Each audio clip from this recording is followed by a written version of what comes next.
Olá, a paz do Senhor. Que bom! Hoje nós estamos na lição de número 7, como temos aprendido com o livro do profeta Ezequiel. Eu confesso que para mim está sendo uma bênção, tenho aprendido bastante, espero que você também tenha aprendido bastante com este profeta, esse grande profeta do Antigo Testamento. E se você ainda não está lendo o livro do profeta Ezequiel, dá tempo, são apenas 48 capítulos, então você ainda consegue ler para o encerramento deste trimestre. Então eu te faço esse desafio, leia o livro do profeta Ezequiel. Tem pessoas que já leram 2 vezes, tem pessoas que já leram 3 vezes, elas falam aqui no comentário, mas Jane, já li 2 vezes. Estou terminando hoje, estou começando hoje, então eu te convido a fazer esse desafio, né? E leia o livro do profeta Ezequiel durante este trimestre. Para você que está aqui pela primeira vez, sou Jane Martins de Souza, professora e também superintendente de Escola Bíblica Dominical. Para mim é um privilégio muito grande estar aqui semanalmente, ajudando alguns irmãos. É claro que nós não ajudamos a todos os irmãos, mas eu sou grata a Deus por ajudar algumas pessoas. Nós sabemos que são temas, né, de difícil entendimento, então temos que nos debruçar, pesquisar e estudar, né? E por isso eu estou aqui sendo grata a Deus por poder compartilhar um pouquinho disso com cada um de vocês. E aqui eu quero externar a minha profunda gratidão pelo carinho de todos vocês, por você que tem falado de onde você é. E agora já estou descobrindo, né, que este canal está chegando em todos os cantos do nosso Brasil. Vários irmãos têm acompanhado as minhas aulas. Se você ainda não se inscreveu, então se inscreva, curta as minhas aulas, comente, isso ajuda o meu canal a crescer. Então, vamos embora que hoje nós vamos aprender muitas coisas. A lição passada foi uma lição maravilhosa, a lição de número 6, que falamos sobre a justiça de Deus e que Deus não responde a todas as orações, que todas as respostas não são favoráveis a nós. Então, o dia que chega o dia do acerto de contas, não adianta a oração intercessória, porque o juízo chegará. E hoje, na lição de número 7, nós vamos falar sobre a responsabilidade, ela é individual. Nós sabemos que Deus trata coletivamente, né, com uma nação, que Deus trata com uma família, Deus trata com um estado, com uma cidade, e Ele também trata individualmente com cada um de nós. Haverá um acerto de contas individual. E o texto que o nosso comentarista tomou por base está em Ezequiel, no capítulo 18, versículo 20 ao versículo 28. Mas te aconselho que leia todo o capítulo para que você possa entender de fato o que nós estamos aprendendo hoje. Então, o tema central, né, dessa lição é aprendermos sobre a responsabilidade individual. E nós já comentamos um pouco sobre isso nas lições anteriores. Então, Deus, às vezes, em seus juízos, Ele cobra coletivamente de uma cidade, Ele cobra de um país, Ele cobra de um clã, ou então de uma família, ou mesmo de uma pessoa. Nós devemos perceber que há certos juízos que vêm sobre uma nação inteira, porque é chegado o acerto de contas com aquela nação. Todos sofrerão as consequências do pecado, como foi no caso aqui de Jerusalém. Nós trataremos hoje do assunto registrado no capítulo 18, né? Já falamos do versículo 20 ao 28. Porém, antes, eu quero abordar sobre os temas dos capítulos 15 ao 17. Quero lembrar para você que não é o objetivo do nosso comentarista estudar todo o livro de Ezequiel. Mas como professor, nós precisamos dar uma pinceladinha nos capítulos para a gente saber do que se trata. Nestes capítulos, no 15 ao 17, Ezequiel ele retrata o fracasso da nação com mensagens dadas aos anciãos que estavam assentados diante daquele profeta. Nós sabemos que os anciãos iam lá onde estava Ezequiel para tomar conselho e ouvir o que ele tinha para falar da parte de Deus. Só que nós precisamos lembrar que esses anciãos, na verdade, eles não iam ali com interesse de coração para de fato ouvir o que Deus queria falar com eles ou sobre que assunto Deus queria falar com eles. Era para bisbilhotar, para saber o que estava acontecendo no mundo espiritual e também como entretenimento que nós falamos na lição passada. Não estavam ali por amarem a Deus ou por quererem receber instruções vindas da parte de Deus. Esse não era o desejo das pessoas. Era puro entretenimento. Nestes capítulos que eu acabei de citar, Ezequiel ele usa figuras e elas transmitem a verdade de Deus aos que queriam entender. Então, Deus usa aqui de parábolas para falar com aqueles exilados que iam até Ezequiel. Eram parábolas e foram respostas, que Deus deu às queixas do povo, porque eles diziam que era Deus que os havia abandonado, era que Deus que os havia rejeitado e Deus que havia quebrado a aliança feita a eles. Eles nunca olhavam para dentro de si, eles nunca enxergavam os seus pecados. Então Deus aqui, ele enfatiza que os privilégios traz consigo responsabilidades. Então aquela nação, ela tinha muitos privilégios, só que eles esqueceram que estes privilégios trariam a eles grandes responsabilidades. No capítulo 15, Deus traz a lembrança de quem era Israel anteriormente, quem era aquela nação. Então Deus diz: você era uma videira humilde, trazida do Egito e plantada em uma terra estranha. Foi plantada ali com humildade.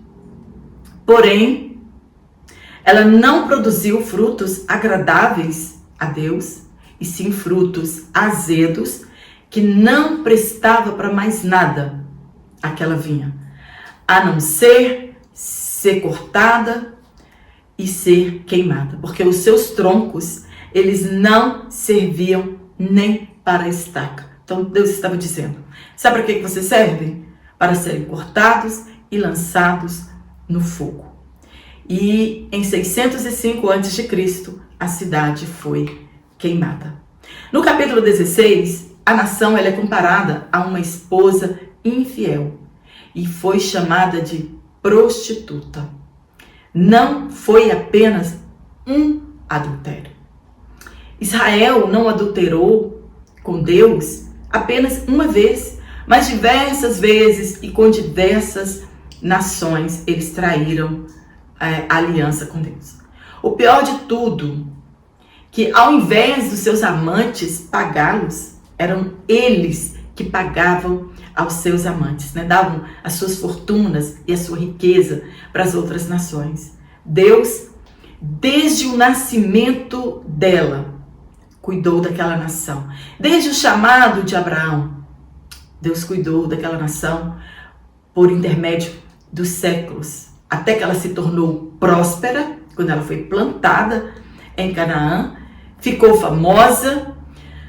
Deus deu a eles a oportunidade de construir um templo, de construir uma cidade, de terem um rei, ficaram ricos, foram prósperos, mas em meio à sua riqueza e à sua fama, eles esqueceram-se de Deus. Por isso, Deus a levou ao tribunal e foi condenada pelos seus adultérios. Chegou o dia do juízo, de prestação de conta daquela nação infiel. A lei, então, deu a sentença pelos seus pecados.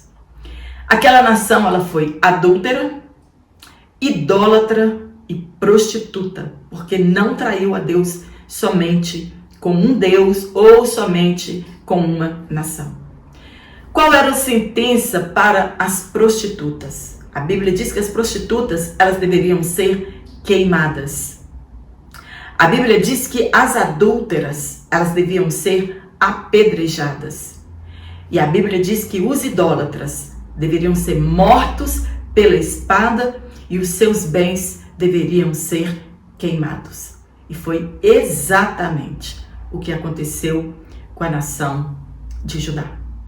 E foi a Babilônia que infligiu esses castigos àquela nação. No capítulo 17, fala sobre a alegoria das 2 águias e dos 3 ramos. As 2 águias eram Nabucodonosor e o rei do Egito.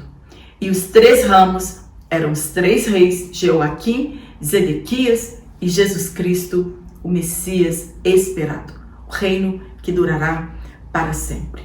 Para muitos, o reino de Cristo parece pequeno diante dos reinos dos homens. Quando nós olhamos para o reino e para os governos das nações, muitas pessoas podem ter a impressão, de que o reino de Cristo, ele é pequeno. Mas chegará o tempo em que ele encherá toda a terra e ele dominará sobre todas as nações. Foi a promessa divina feita aos judeus do exílio. E no capítulo 18, nós trataremos agora sobre a justiça divina e a nossa responsabilidade individual. Você já conhece a história de que a culpa é sempre do outro e nunca nossa. Dificilmente encontraremos uma pessoa que ela admite os seus erros, admite e assume a sua culpa. A história é sempre essa. A culpa é de outra pessoa. Eu fiz isso porque fulano me incentivou. Eu fiz isso porque fulano falou isso. É uma história antiga e que começou lá no Éden. Quando Deus foi fazer o acerto de contas com aquele casal lá no jardim, não foi surpresa para Deus. Nenhum dos dois assumiu a responsabilidade do pecado. Adão não assumiu a sua parcela de culpa. Eva não assumiu também a sua parcela de culpa. Adão diz a Deus que foi a mulher que ele o havia dado. Olha bem, Adão pega a culpa, transfere a culpa para Deus. Agora a culpa era do próprio Deus. A mulher disse que a culpa foi da serpente que a enganou. Agora a culpa já não era dela, já era da serpente que a enganou. E se essa serpente tivesse a oportunidade de ter falado ali naquele diálogo, ela responderia: comeu porque quis. Eu somente acrescentei algumas coisinhas, ela creu, eu ofereci e ela aceitou o fruto. Israel estava fazendo a mesma coisa, transferindo a responsabilidade dos sofrimentos que eles estavam vivendo para Deus, alegando que era Deus que estava quebrando aquela aliança. Então Ezequiel respondeu às suas questões e queixas, afirmando que Deus julga as pessoas individualmente pelos seus próprios pecados e não pelos pecados de outras pessoas. Quando as coisas dão errado, de quem é a culpa? Será que nós conseguimos assumir a nossa parcela de culpa em algo que deu errado? Infelizmente, muitas pessoas não estão dispostas a assumir a culpa quando as coisas dão errado. Procuramos o erro nas outras pessoas e nunca em nós. É uma irresponsabilidade gigantesca não assumirmos a nossa culpa, os nossos erros, quando foi eu que errei. Eu preciso assumir a minha culpa. Quando um casamento dá errado, nenhum dos cônjuges quer assumir a culpa. Quando a criação dos filhos dá errado, de quem é a culpa? Quando um negócio, uma sociedade dá errado, um empreendimento, quando a nossa caminhada da fé dá errado, nós depositamos a culpa sempre em outra pessoa, nunca em nós. Nunca olhamos para dentro de nós.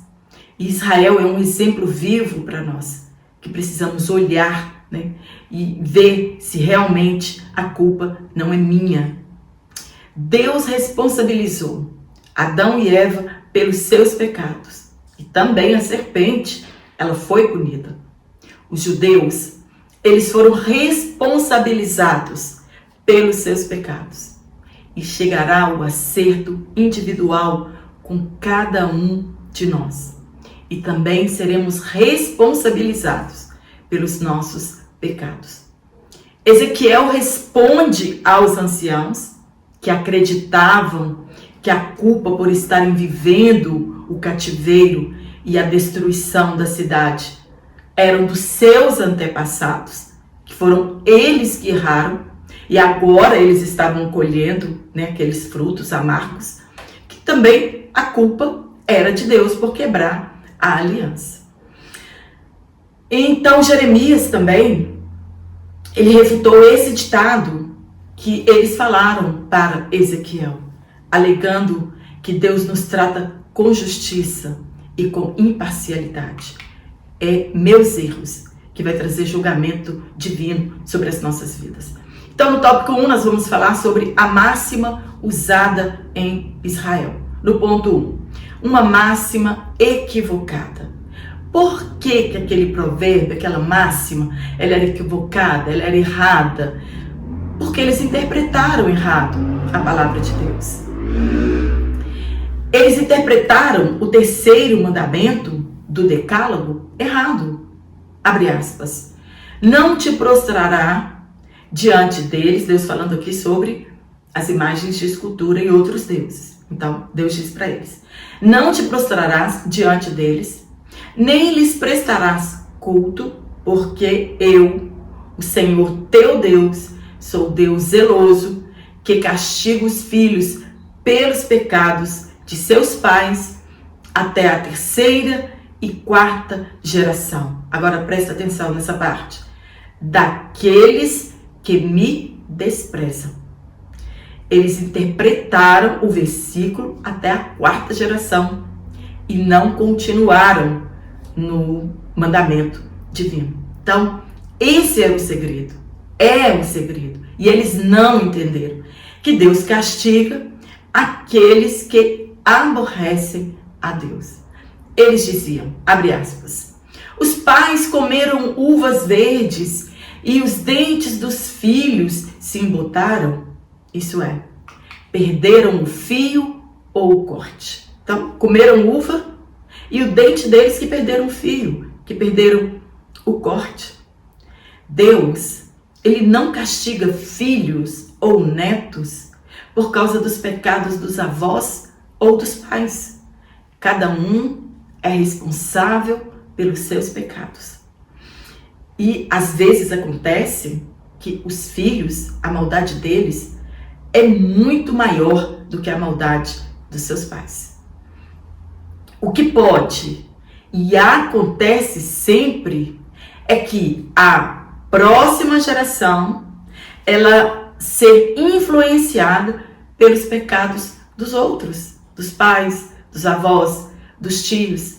Então esse pecado vai sendo transmitido de geração em geração. Então eles são influenciados pelos pecados dos outros.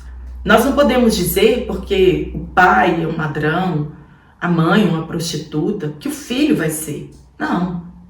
Mas ele, muitas das vezes, ele acaba sendo influenciado e suas maldades acabam sendo maiores que a dos seus pais. Crianças inocentes, elas podem sofrer por causa daquilo que seus avós ou pais fizeram. Como assim? Quer um exemplo triste? Mulheres que trocam de parceiros ou homens que trocam suas parceiras e diversas crianças estão sendo abusadas ou mortas por padrastos e madrastas. Não estou generalizando, nem toda madrasta, nem todo padrasto é este terror que se prega. Mas hoje muitas crianças, elas estão pagando um preço muito caro por causa do pecado dos seus pais. A história de Israel, ela retrata essa verdade. São os que aborrecem a Deus que pagarão pelos seus próprios pecados. A história de Acã é uma prova viva para nós. Abre aspas. A alma que pecar, essa morrerá. O filho não levará a maldade do pai. Fecha aspas. Os pais não morrem pelos filhos, ou vice-versa. Lá no tempo de Corá, todos os seguidores de Corá, entre eles Datã e Abirão, mais 250 homens que seguiam a ele, e tudo que eles tinham foi destruído e morreram, exceto os filhos de Corá. Nós encontramos na Bíblia que eles não morreram e que a descendência deles continuou no sacerdócio levítico. É uma prova viva que nós temos. Também no livro de Reis, conta a história que o rei Joás, ele foi morto em uma emboscada por 2 dos seus oficiais. E aí o seu filho Amazias, rei de Judá, depois que ele foi empossado, ele mandou matar aqueles 2 oficiais, sem, porém, mandar matar os filhos dos traidores. Ele entendeu muito bem a mensagem. A parábola das uvas verdes, ela era um ditado falso que havia entre eles. E tudo Deus trará a julgamento, inclusive aquelas coisas escondidas. Lembra do pecado dos sacerdotes no templo? Então, todos foram punidos. A próxima geração somente serão punidas se praticarem o mesmo pecado dos pais. Ponto 2. Jeremias e Ezequiel trataram do assunto. Que assunto? Deste provérbio falso. O provérbio das uvas verdes, ele era antigo e precisava ser tratado. Deus precisava tratar ali com aquela nação, porque eles estavam murmurando sobre todas essas coisas. Essa palavra profética em Jeremias, ela era escatológica, para o futuro.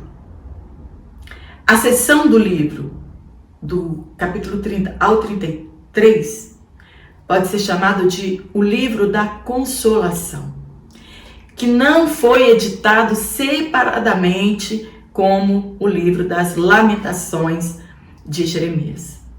Ele trata da restauração da nação no futuro, e somente nesse tempo nunca mais será pronunciado este provérbio popular. Mas a proibição anunciada por Ezequiel, ela era imediata, era para aquele tempo.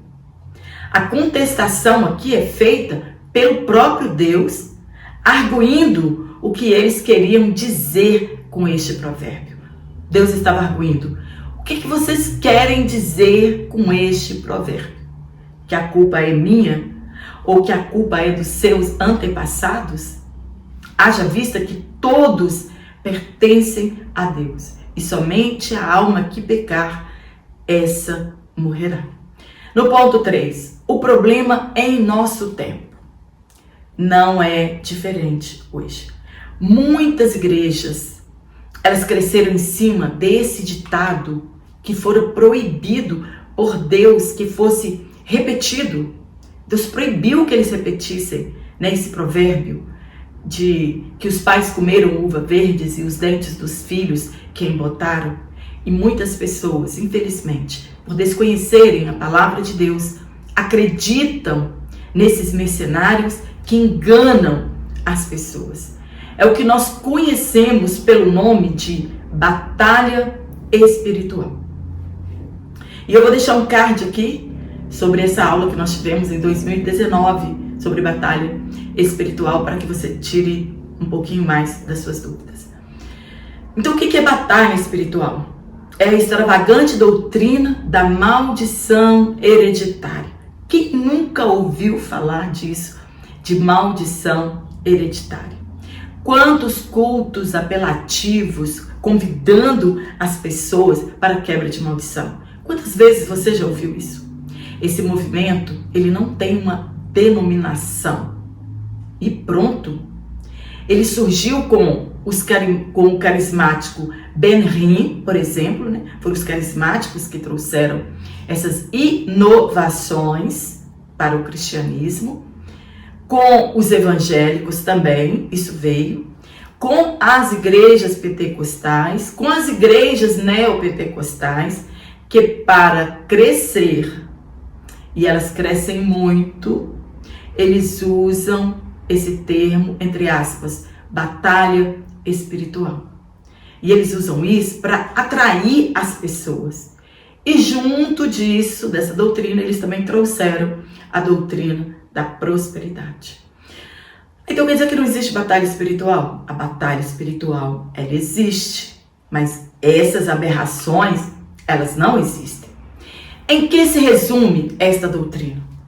Se a pessoa ou uma família tem algum problema, seja de adultério, pornografia, divórcio, alcoolismo, homossexualismo, tendências suicidas, não importa em qual geração, deve-se descobrir em que geração os antepassados deram lugar ao diabo, e aí, descoberto qual a geração que aconteceu aquilo, pede-se perdão por ela. Então, hoje, na atualidade, você pede perdão para uma geração sua lá 100 anos atrás. Você vai pedir perdão por ela.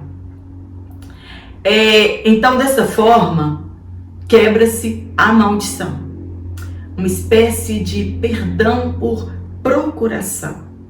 Eu estou aqui representando a pessoa e peço perdão por ela. Em Êxodo 25, no Decálogo, Deus diz que visitaria a maldade dos pais nos filhos até a 3ª e a 4ª geração, que é igual a Deuteronômio 5:9. Em Isaías 8:19, fala sobre consultar os que têm espírito familiar e os adivinhos. Devemos consultar a Deus, ao invés de consultar os mortos em favor dos vivos. Esse tipo de doutrina, ela não se aplica aos crentes. Quando nos convertemos, deixamos de aborrecer a Deus. Somos justificados pelo sangue de Cristo. Somos reconciliados por Cristo com Deus. E os que estão em Cristo Jesus, nenhuma condenação há. As coisas velhas já se passaram e tudo se fez novo. Não podemos confundir consequências de nossas escolhas erradas, feitas longe de Deus, como foi no caso de Davi. É um engano dizer que há espíritos malignos que passam de pai para filho. Infelizmente, ouvimos muitos cristãos falarem isso. Tem que quebrar a maldição, né? Que oram por quebra de maldição. Quando nós aceitamos a Cristo, dali para trás tudo foi apagado. Então somos nova criatura. A doutrina da maldição hereditária é crer que maldições podem ser lançadas com sucesso a pessoas, inclusive cristãs.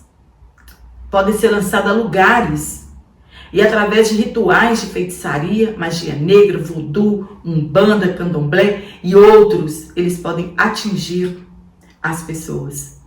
Elas acreditam que há um acompanhamento por parte desses demônios sobre as famílias. Então, ele vai acompanhando as famílias de geração em geração. E eles transmitem os mesmos vícios, comportamentos e atitudes do que temos falado. Não podemos permitir que estes ensinamentos achem guaridas em nossas igrejas e nós devemos refutar estes ensinos. No tópico 2, nós vamos falar sobre a salvação para todos os seres humanos. Esse é o desejo de Deus, a salvação para todos os homens. O desejo de Deus é que todos se salvem. Por isso, no ponto 1, há esperança para o pecador. Porque Deus deseja que todos se salvem. Deus disse que aquele que pecar morrerá. E ele diz também que ele não tem prazer na morte do ímpio. Temos alguns exemplos neste capítulo. Deus fala a respeito da conduta, caráter e justiça de um homem justo, que também pode ser uma mulher, que age segundo os decretos de Deus. Essa pessoa é justa, com certeza viverá. Mas e se essa pessoa justa tiver um filho que faz tudo ao contrário que este pai ou essa mãe fez? Ela poderá viver por causa da justiça do seu pai ou da sua mãe? Claro que não. Com certeza, esse filho, ele morrerá em sua impiedade. E outra situação hipotética: e se esse homem pecador tenha um filho que veja todos os pecados cometidos pelo seu pai, e ele então não siga o seu exemplo, e ele faz o que é certo, ele morrerá por causa dos pecados do seu pai? Claro que não. Cada um morrerá por causa da sua própria iniquidade. Jeremias antecipa o pensamento do Novo Testamento. Deus antes quer que todos cheguem ao arrependimento. A mesma mensagem do profeta Ezequiel, a mesma mensagem do profeta Jeremias, ela é dita lá no Novo Testamento. No ponto 3, refutando um pensamento fatalista. O que é fatalismo? O fatalismo é uma doutrina filosófica que afirma que os acontecimentos eles operam independentemente de nossa vontade. É como se o livro, a história, já estivesse escrita e dos quais nós não podemos escapar. Era isso que os judeus estavam dizendo. Eles estavam dizendo, não há nada que façamos que possamos mudar o nosso destino. Os profetas falaram repetidas vezes que voltassem de todo o coração a Deus e que deixassem o seu mau caminho. Então o juízo seria tirado. Nós lemos isso no livro do profeta Jeremias, nós lemos isso no profeta Ezequiel, mas eles preferiram seguir seu próprio caminho longe de Deus. Se essa lei fosse verdadeira, para que então Deus falaria conosco acerca de arrependimento? Se a doutrina do fatalismo fosse verdade, se a nossa história já estivesse escrita, por que Deus enviaria profetas para anunciar a respeito de arrependimento? Por que Ele nos daria advertências se o meu destino já estivesse traçado? Seria um circo de horrores, com certeza. No ponto 3, duas situações. Primeira situação, se o ímpio se arrepender, e na segunda situação, se o justo se desviar. O que aconteceria de fato se essas duas coisas acontecessem? A justiça do justo lhe será imputada ou creditada, e a impiedade do ímpio lhe será cobrada. Então você praticou justiça, a sua justiça lhe será imputada. Você praticou impiedade, foi iníquo, ela será cobrada de você. Resumindo, não adianta servir a Deus, praticar a justiça por 30 anos, sei lá, e não perseverar. Jesus ele diz que somente aqueles que perseverarem até o fim serão salvos. Não é a matemática que entrará em ação, neste acerto de contas, no fim de todas as coisas. Deus vai pegar a nossa justiça, a nossa iniquidade, subtrair uma pela outra, e o que sobrar é que nos condenará ou que nos salvará? Será que Deus vai fazer essa matemática? Não. Se o justo se desviar, a Bíblia diz que nada ficará em memória e morrerá. E assim o ímpio, se ele se desviar da sua impiedade, nada ficará em memória e ele viverá. Com estes dois exemplos, Deus respondeu à pergunta dos exilados. As pessoas determinam seu próprio caráter e destino por meio das decisões que elas tomam. Eles não eram vítimas de um determinismo cósmico que os forçassem a agir daquela maneira. Eram suas próprias escolhas. Eram incrédulos e desobedientes e pagaram um preço muito caro. O que precisamos entender realmente é que o recebimento do perdão, ele não nos exime da lei da semeadura. Tudo aquilo que nós plantarmos, nós vamos colher, mesmo depois de nos convertermos a Cristo. Fica a lição para nós, que sim, um justo, ele pode cair da graça e perder a sua salvação. Porque a graça de Deus, nós já aprendemos, ela não é irresistível. Você deve conhecer uma pessoa que serviu a Deus 20 anos, se desviou e morreu desviado.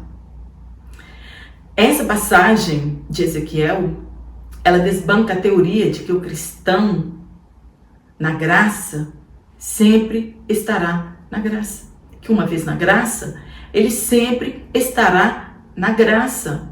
Não se engane. O cristão, ele pode perder a salvação, sim. No último tópico, no terceiro tópico, nós vamos falar sobre a reação de Israel. Como que eles reagiram àquelas mensagens de Deus. Primeiro ponto, eles fizeram uma pergunta retórica. Ou, na verdade, eles fizeram duas perguntas retóricas. O que é uma pergunta retórica? Uma pergunta retórica, né, que foi Deus, na verdade, que fez essa pergunta, é cujo intento do autor não deseja receber informação ou uma resposta. Deus fez a pergunta já dando a resposta e também não queria receber uma resposta da parte deles. A pergunta já estava respondendo a própria pergunta. Eles afirmavam que Deus não era justo quando aplicava aquele juízo sobre eles, já que a culpa era dos seus antepassados. Deus então pergunta, abre aspas, não é o meu caminho direito? Não são os vossos caminhos torcidos? Fecha aspas. Duas perguntas retóricas. Ezequiel mostrou a eles que quem violou as regras da aliança foram eles e não Deus. E que o povo não estava sendo justo com Deus. Eles queriam que as bênçãos prometidas, lá em Deuteronômio, no capítulo 28 e no 29, deveriam ser cumpridas a qualquer custo, mesmo eles quebrando as ordenanças. Não se engane. Deus, ele é santo e justo. E Deus também, ele é amor. Mas nós somos salvos pela graça de Deus. Deus fez um convite àquela nação, que se arrependessem dos seus pecados e se voltassem para Ele, o Senhor de todas as coisas. Era Deus apelando para eles, né? Para que eles voltassem ao verdadeiro Deus e voltassem a ser a nação do propósito inicial. Se nós também rompermos a aliança que foi feita conosco na cruz do Calvário, com certeza nós teremos o mesmo destino. No ponto 2, sobre a justiça. O que fica claro então neste capítulo é que a lei da responsabilidade individual, ela é justa e que ela está de acordo com os atributos divinos. Deus, ele é tão bom que ele nos deixa escolher nosso próprio caminho. Porém, ele é tão justo que ele nos deixará colher aquilo que nós semeamos. Cada um será recompensado segundo as suas obras, não pelo que as outras pessoas fizeram. Não encontramos justiça em outro que não seja Deus. Ele é o justo juiz. Ele é o juiz de toda a terra. E ele não tratará ninguém com parcialidade. A justiça de Deus é a última instância que podemos recorrer. Você já viu alguém dizer assim: a justiça dos homens podem falhar, mas a de Deus não falha. Por quê? Porque a justiça de Deus é a última instância onde nós podemos recorrer. Não existe, outra instância acima da justiça divina. Ele dará a cada um o que lhe é de direito. É a santidade de Deus em ação. Justiça e santidade de Deus são inseparáveis. Quando nós falamos da justiça de Deus, nós estamos falando da sua santidade. Então, justiça e santidade de Deus são atributos inseparáveis. Ponto 3. O arrependimento. O que é arrependimento? Arrependimento é a mudança de mente. É a tristeza causada pela violação das leis divinas, pela qual o indivíduo é constrangido a voltar-se a Deus para implorar o imerecido favor. Isso que é arrependimento. Os cativos, eles não haviam se arrependido, ao contrário. Eles colocaram a culpa em Deus pelos seus acontecimentos, colocaram a culpa nos seus antepassados. A retribuição pelos pecados cometidos pelo pecador contumaz vem somente depois de anos de apelos feitos ao arrependimento. Na lição passada nós falamos quantos séculos Deus suportou aquela nação na sua idolatria, na sua prostituição, na sua vaidade. Então, o pecador contumaz, que peca hoje, arrepende, peca amanhã, arrepende, peca depois da manhã, torna a arrepender, Deus vai suportando esse pecador contumaz até que chegue o acerto de contas. Ou ela atenda os apelos feitos por Deus, pela palavra, e ela arrependa dos seus pecados. Quando vem o juízo de Deus, já houve várias tentativas de Deus de apelo ao pecador. Deus não é injusto. Ele não derrama o seu juízo sem antes ter feito um apelo aos pecadores. Deus não nos castiga por um único pecado apenas, mas por uma sequência de erros e depois de vários apelos ao arrependimento. Deus, ele dá oportunidades ao pecador. Quantas pessoas culpam a Deus por seus infortúnios, pela carestia no mundo, pela fome, pelas guerras, pelas doenças? Para muitas dessas pessoas, Deus é o culpado, pela perda de familiares, pelas mortes na família. Nós somos os únicos responsáveis e precisamos levar o Evangelho de Cristo às pessoas para que elas se arrependam dos seus maus caminhos e voltem para Deus. Sem Jesus Cristo, a vida das pessoas, elas são piores ainda. Amém? Espero ter te ajudado com este comentário. Vou deixar um banner aqui, se você quiser adquirir este comentário em PDF para te ajudar na sua aula. Eu vou deixar aqui como que você entra em contato comigo, vou deixar o link aqui do meu WhatsApp. Clicando nele, na descrição do vídeo, você fala diretamente comigo. E eu quero mandar um abraço para todos vocês. Olha, na próxima semana, vou mandar um abraço para aquelas pessoas que me pediram, ok? Mas hoje eu quero mandar um abraço para todos vocês. Você que se inscreveu no meu canal, você que tem comentado nas minhas aulas, você que tem compartilhado as minhas aulas, Deus te abençoe grandemente. Porque fazendo isso, meu canal chega ao alcance de outras pessoas. E se tem sido uma bênção em sua vida, também pode ser uma bênção na vida de outras pessoas. E se você deixou de receber as minhas aulas semanalmente, desative o sininho das notificações, conta até 10 segundos, depois ative e você vai continuar recebendo a mensagem quando as minhas aulas, meus vídeos forem postados aqui no meu canal. Tenha uma boa aula, uma excelente semana. Eu te espero aqui na próxima aula, se Deus assim nos permitir, então.